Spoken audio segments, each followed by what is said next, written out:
নমস্কার, আপনারা দেখছেন আরসিটিভি সংবাদ। 24-এর মহারণ নিয়ে এই মুহূর্তে রয়েছে আমি শাশ্বতী। প্রথমে যে খবরের দিকে নজর রাখবো, চলছে দ্বিতীয় দফা লোকসভা নির্বাচন। এই দফায় রায়গঞ্জ কেন্দ্রে অনুষ্ঠিত হয়েছে নির্বাচন। সকাল থেকেই করণদিঘিতে স্বতঃস্ফূর্তভাবে চলছে নির্বাচন। এদিন করণদিঘি বিধানসভার 180 নম্বর বুথে লাইনে দাঁড়িয়ে ভোট প্রদান করলেন বিধায়ক গৌতম পাল এবং উত্তর দিনাজপুর জেলা পরিষদের সভাধিপতি পম্পা পাল।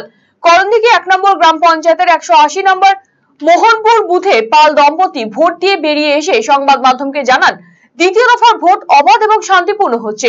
তিনি আশাবাদী রায়গঞ্জ লোকসভা আসনে জোড়াফুল ফুটবে।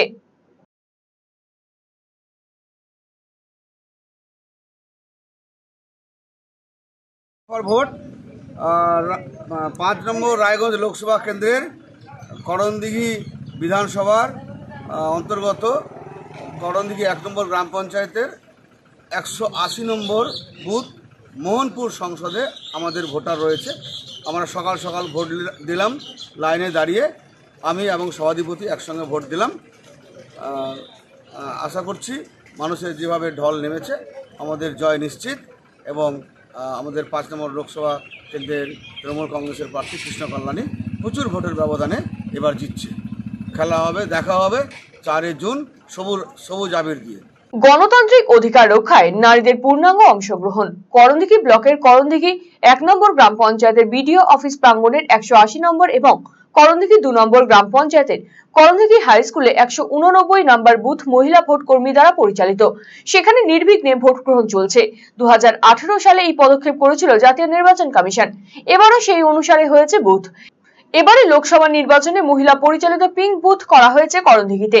263টি বুথের মধ্যে মাত্র 2টি বুথ পিঙ্ক বুথ। পঞ্চায়েত ভোটেও এবারে মহিলা পরিচালিত বুথ ছিল করণদিঘি ব্লকে।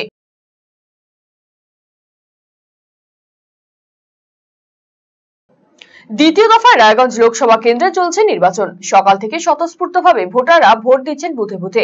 এবারে রায়গঞ্জ লোকসভা কেন্দ্রের অন্তর্গত করণদিঘি বিধানসভায় ভোটারদের প্রভাবিত করার অভিযোগ উঠল কংগ্রেস এবং তৃণমূলের বিরুদ্ধে।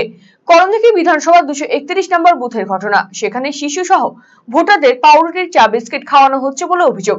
বিজেপির পক্ষ থেকে এই ঘটনার পরিপ্রেক্ষিতে সরব হয়েছে জেলা সভাপতি বাসুদেব সরকার। ইতিমধ্যে নির্বাচন কমিশনের কাছে লিখিত অভিযোগ দায়ের করেছে বিজেপি।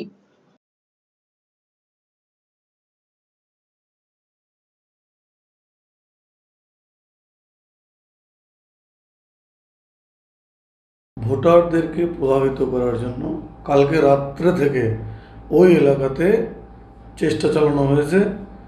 সেন্ট্রাল ফোর্সের উপস্থিতির জন্য অনেক ক্ষেত্রে পেরে ওঠেনি, অনেক ক্ষেত্রে সেন্ট্রাল ফোর্সের আর চোখে ধুলো দিয়ে তারা এই কারনামাগুলো করেছে। আজকে দিনের বেলা সেই কারনামা সংবাদ মাধ্যমের আর ক্যামেরাবন্দি হয়েছে। ইন্ডিজোট, তার কোনো জনভিত্তি নেই। ইন্ডিজোট জনগণকে বিভ্রান্ত করার জন্য, ভোটকে প্রভাবিত করার জন্য, এমসিসিকে উল্লঙ্ঘন করে এই ধরনের কারনামা করছে। আমরা নির্বাচন কমিশনে